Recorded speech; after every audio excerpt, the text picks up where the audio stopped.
diabetes. Berdiri dok, biar kelihatan. Ya, sebentar. Kenalan juga. Coba kenalan siapa tadi nama saya? Bapak-bapak dulu.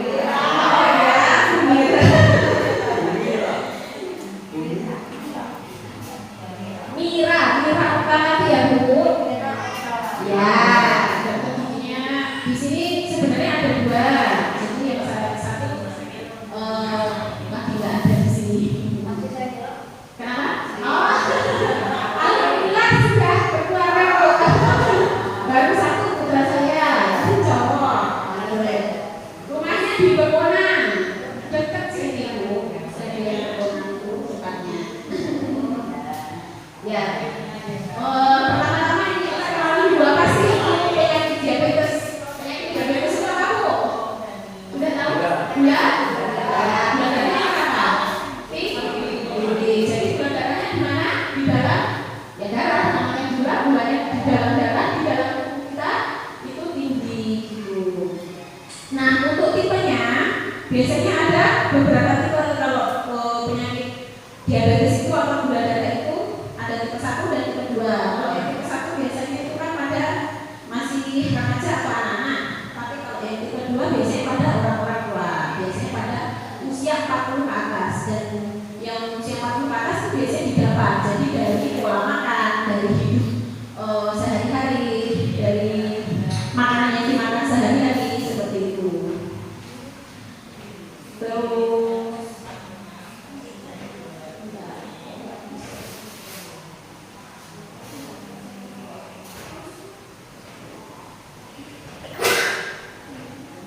kalau yang untuk anak-anak itu biasanya dari remaja atau dari keturunan juga bisa itu. Tapi kalau itu kebanyakan sudah sepuh-sepuh.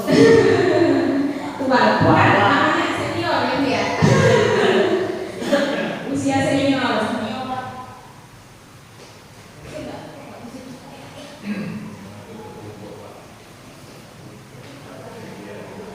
Iya, sebentar ya, nanti sambil saya buka materinya kok.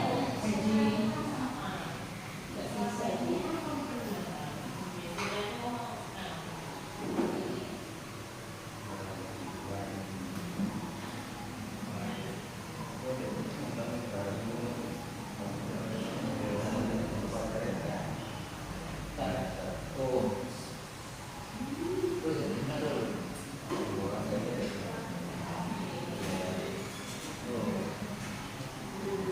Oke, kita lanjutkan. Nah, pada pasien diabetes itu biasanya kan itu di dalam darah. Dalam darah itu kan ada pembuluh darah. Pembuluh darah itu di seluruh bagian tubuh. Jadi kalau pada khususnya itu pada gigi itu ada pembuluh darah yang kecil-kecil. Bahkan di pembuluh darah yang kecil aja itu bisa masuk. Jadi kita bahasnya khususnya pada pembuluh darah yang kecil-kecil itu tadi ya. Di dalam mulut itu ada syaraf pembuluh darah. Jadi di dalam gigi itu juga sebenarnya giginya itu hidup, vital namanya. Makanya kita bisa merasakan sakit gigi seperti itu. Dia bisa merasakan giginya niru kayak gini.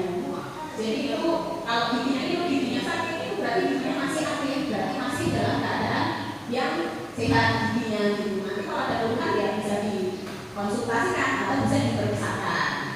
Kemudian dampaknya, dampak terutama pada penderita diabetes itu apa aja? Biasanya yang dikeluhkan bapak-bapak ibu-ibu ini apa kalau di dalam kulit?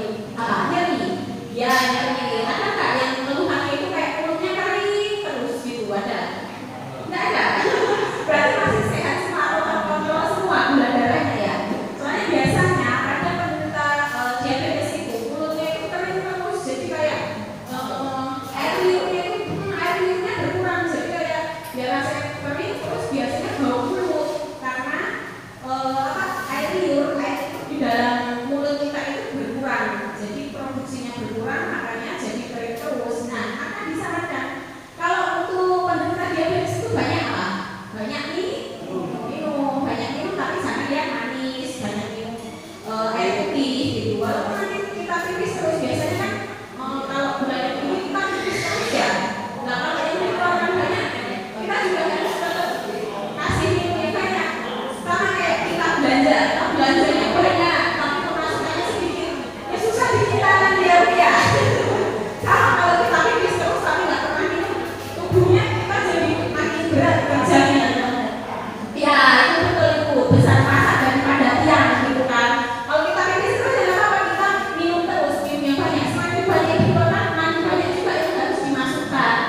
minum air putih. Kalau bisa sikat gigi yang tapi kan susah ya sikat gigi, kalau makan 3 kali sehari sikat gigi terus, itu kan capek. Yang ini aja minum air putih itu aja.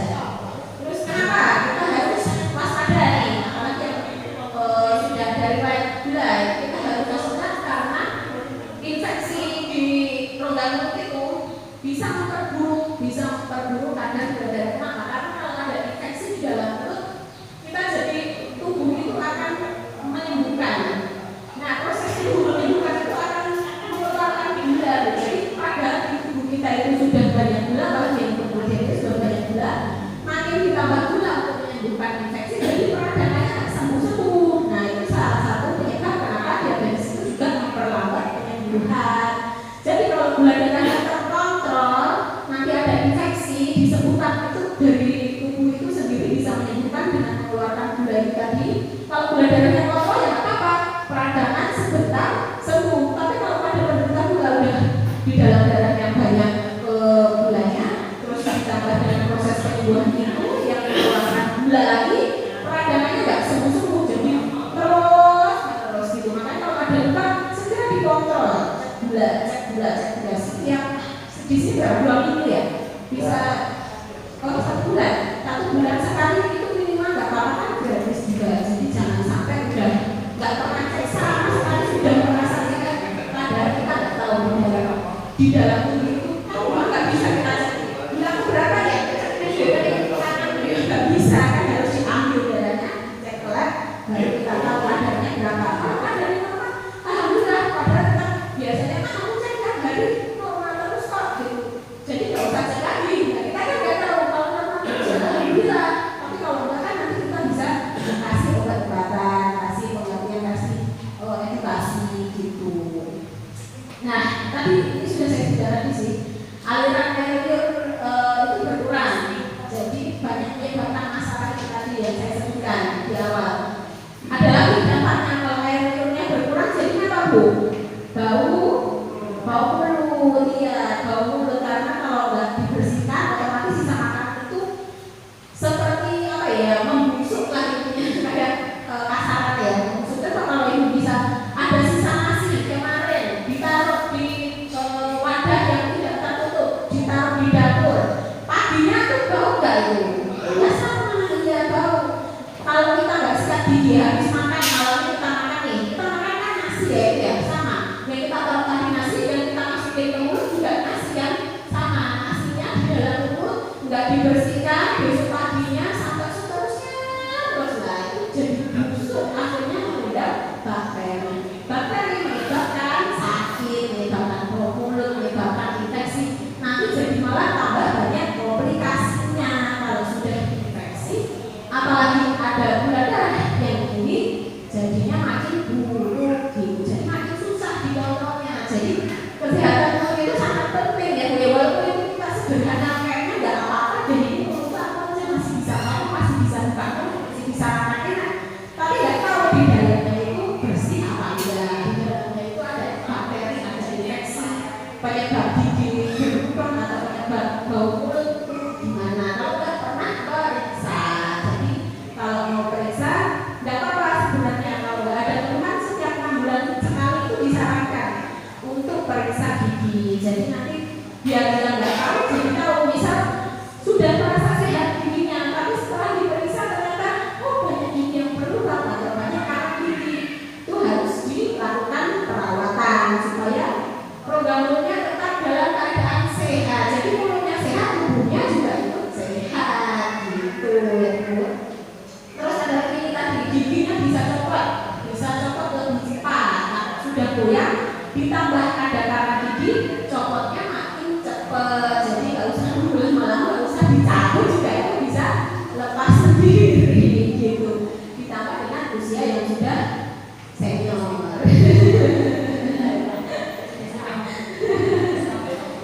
Berapa? 60 di sini yang paling senior sih kan? Kalau berapa itu? Waduh, Masya Allah, kan masih sehat ya Bu ya? Nggak apa-apa usia tua, tapi semangat jiwa masih muda.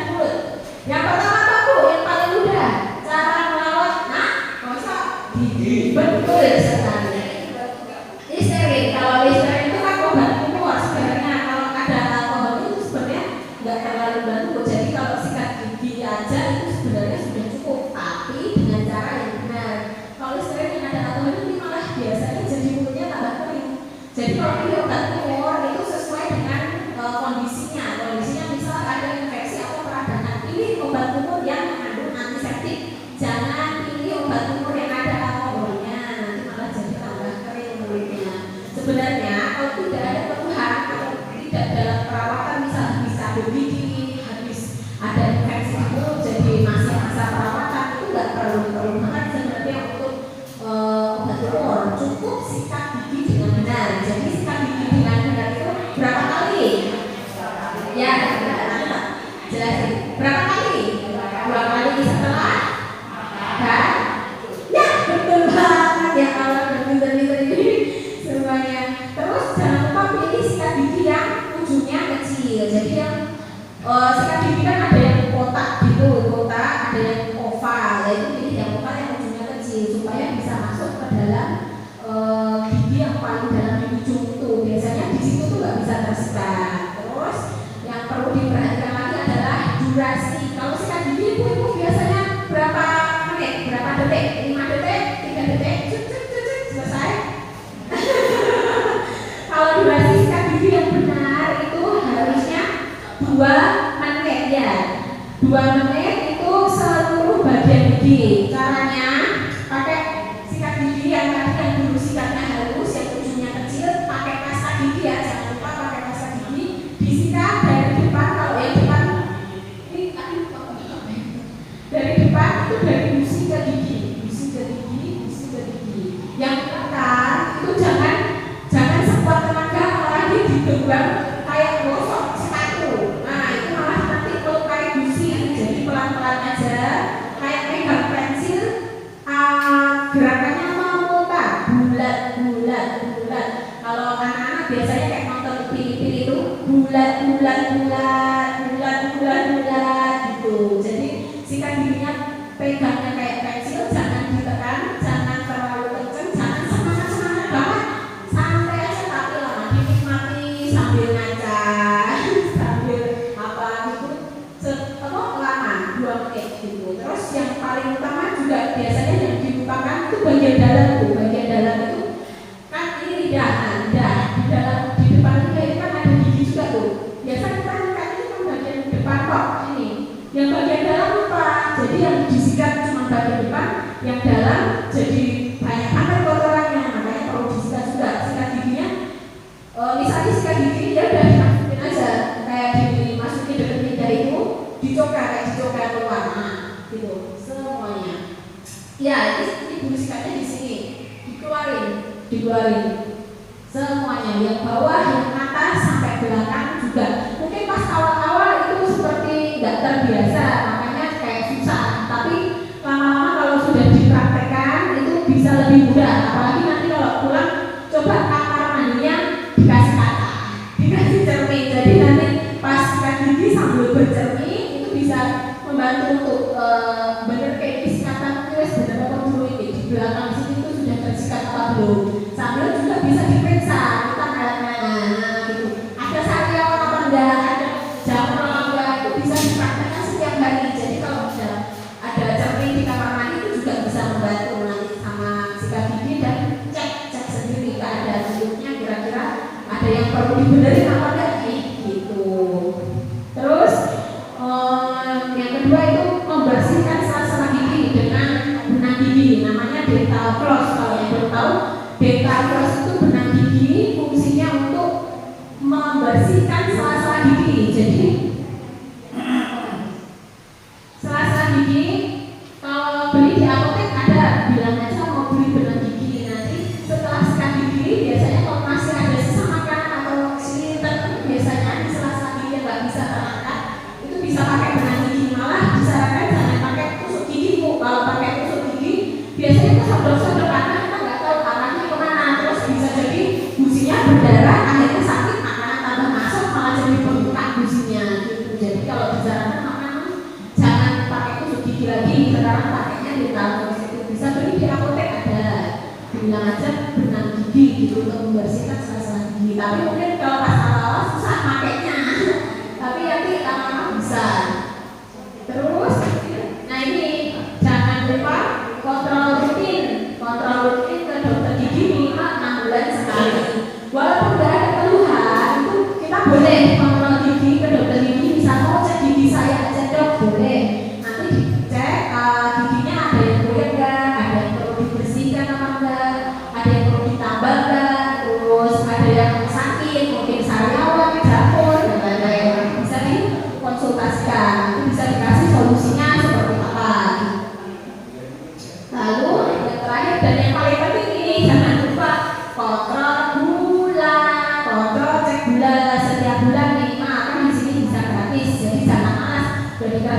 gratis, datang aja. Boleh. Ini sambil dipanggil untuk cek lab, ya. Nah, gitu. Jadi harus selalu dikontrol setiap bulan, gitu. Kemudian Ibu Sularni, ya. Untuk tips-tipsnya, tips khusus untuk penderita diabetes. Tips khusus yang pertama tadi yang saya sebutkan. Udah.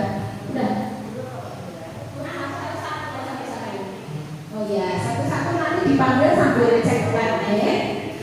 Nah, ini tadi tips khusus yang saya bilang di awal tadi untuk penderita diabetes adalah apa Bu? Kalau banyak tipis harus banyak minum, betul. Apalagi di bangun, nanti itu bisa membantu supaya air minumnya itu nggak sedikit, jadi masalah di bidang minumnya itu nggak banyak gitu. Jadi kalau makin banyak tipis, makin banyak minum aja, nggak apa-apa, tapi jangan yang manis gitu. Kemudian hindari makanan manis, hindari udah gulanya tinggi, tambah makan manis dan tambah tinggi. Itu juga sebenarnya nggak bagus untuk gigi kalau makan makanan manis itu bisa bikin giginya berubah.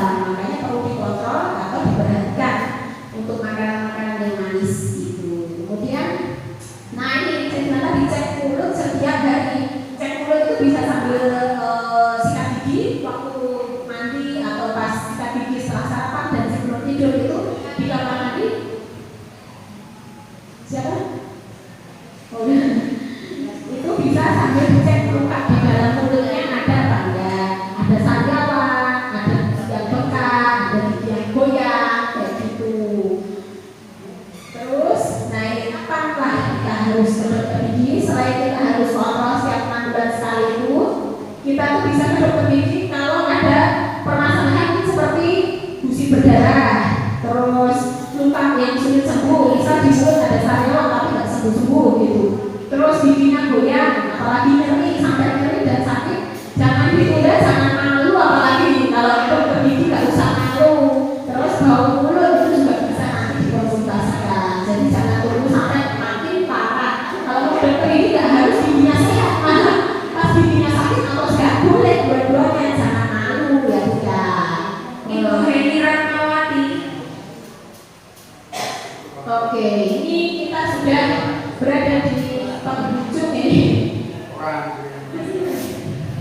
Di kesimpulan, jadi yang kesimpulan kesehatan mulut itu sangat penting bagi penderita diabetes. Sama yang saya bilang tadi kan, kita tuh makan dari mulut, semuanya masuk dari mulut. Kita bisa makan sehat dari mulut, tapi mulut juga bisa mengantarkan penyakit kalau tidak dibersihkan dengan benar. Makanya mulut itu sebagai pintu utama kita, apakah kita akan menuju sehat, apakah malah membawa penyakit kayak gitu. Kemudian menjaga gigi dan mulut itu sama dengan menjaga gula darah tetap stabil. Kalau gigi dan mulutnya sehat, nggak ada infeksi, nggak ada peradangan, makinlah kita mudah untuk mengontrol dan menjaga gula darah kita itu tetap stabil. Jadi jangan sampai ada keluhan yang makin menurun gula darah, akhirnya jadi komplikasi, kan nggak mau ya. Kemudian jangan lupa konsultasikan, yang terakhir konsultasikan permasalahan gigi dan mulut, apalagi kalau ada keluhan. Kalau nggak ada keluhan setiap 6 bulan sekali boleh dikontrol. Jadi untuk mengecek kondisi gigi dan mulut kita, kalau nggak tahu misal ada putih-putih apakah itu jamur atau tidak, bisa ragu ini saya atau nggak sembuh-sembuh, terus gigi saya goyang kok nyeri banget, terus jangan ragu-ragu untuk ke dokter gigi. Kalau ke dokter gigi di klinik ada BPJS bisa dipakai, jadi untuk periksa gigi gratis ya Bu. Cuman mungkin nanti ada, kalau misalnya nggak bisa di cover, nanti akan disampaikan di poli gitu. Jadi kalau untuk datang saja konsultasi gratis gitu. Dan itu saja tadi mungkin yang bisa saya sampaikan. Sebelumnya saya tutup, ini ada pertanyaan nggak? Ada. Oke. Oh tuh, kalau kanan gigi untuk saat ini sih kalau permintaan pasien belum bisa Bu. Tapi kalau nanti berdasar pemeriksaan medis, jadi kita periksa, misal itu masuk indikasi bisa dibersihkan dengan BPJS. Cuma nanti mungkin nggak semua. Jadi yang ada keluhan, misal giginya jadi goyang, misal bau mulut, infeksi sampai bernanah kayak gitu, itu kan harus dibersihkan. Mungkin nanti bisa pakai BPJS. Tapi kalau untuk hanya periksa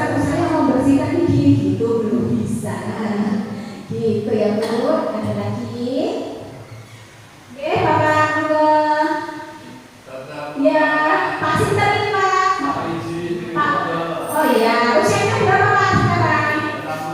Oh, Masya Allah, masih sehat ya Pak? Alhamdulillah. Oke, gimana Pak? Oke.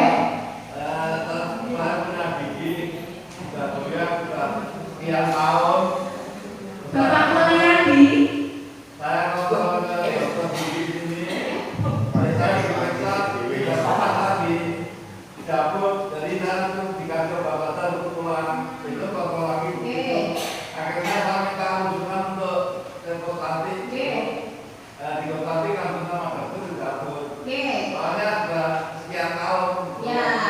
Iya Pak, ini kalau permasalahan di goyang ya Bu, apalagi kalau menderita diabetes, kita ada komplikasi di dalam tubuhnya.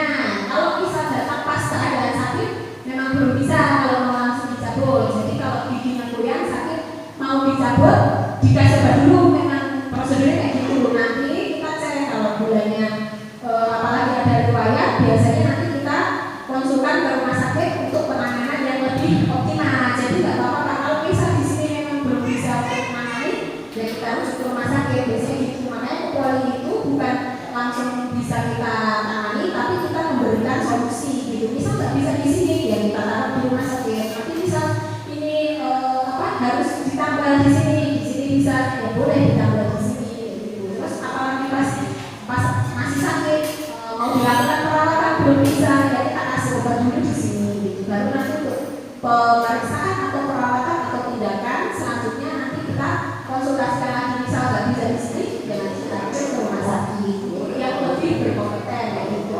Ibu Widayati.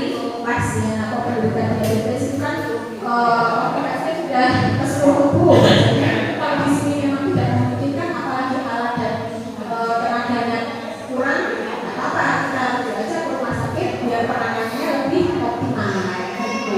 Jadi nggak apa-apa kalau sudah diambil di rumah sakit, ya alhamdulillah sudah bagus, nanti malah nggak sakit lagi gitu ya.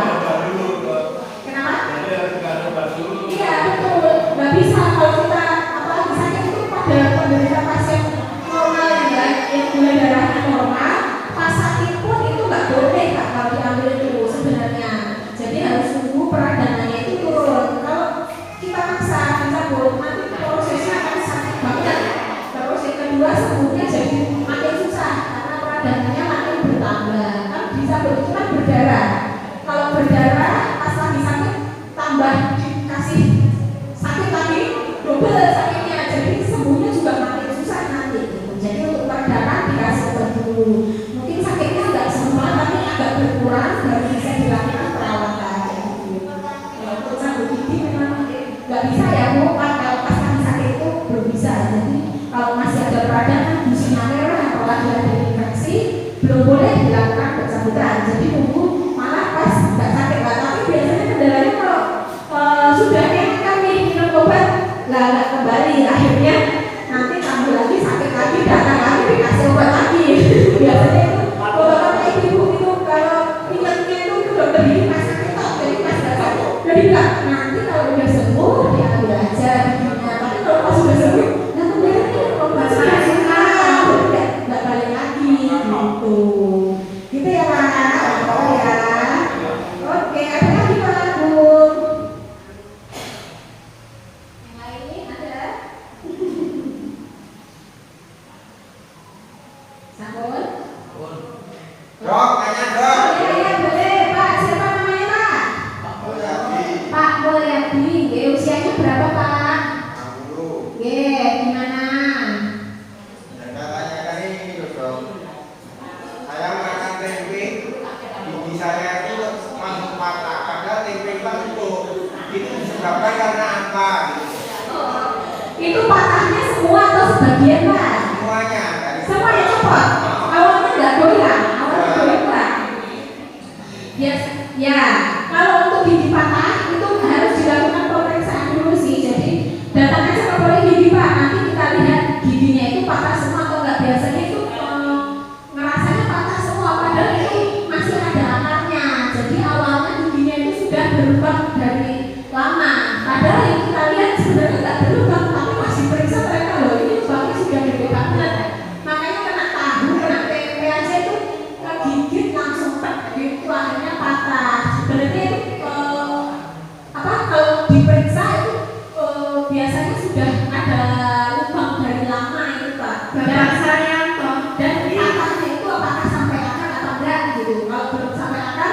itu cuma patah ini aja mahkotanya. Jadi perlu pemeriksaan lagi nanti Pak, coba bisa lebih diperiksa apakah semua berat gitu.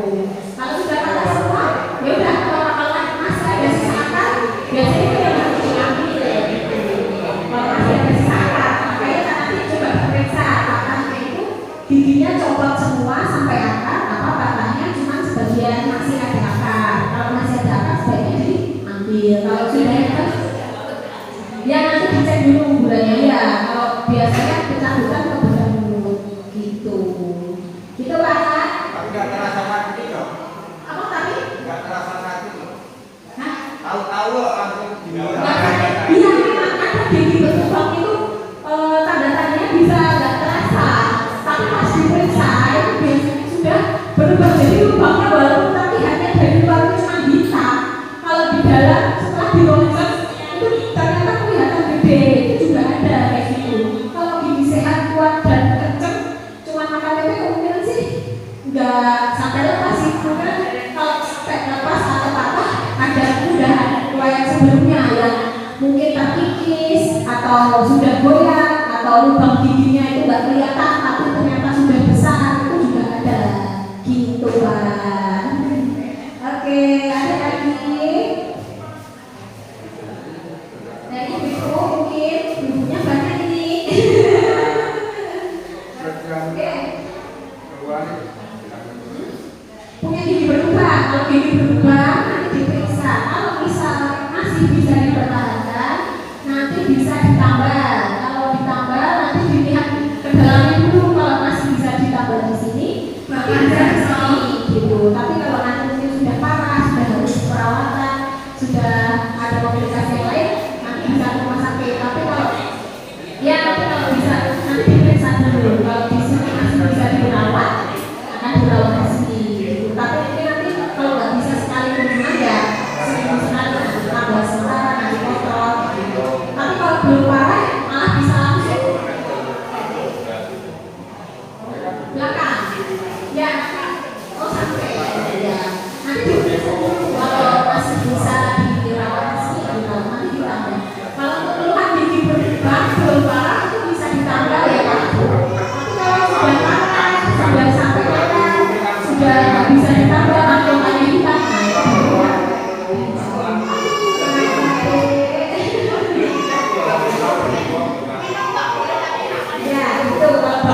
Bapak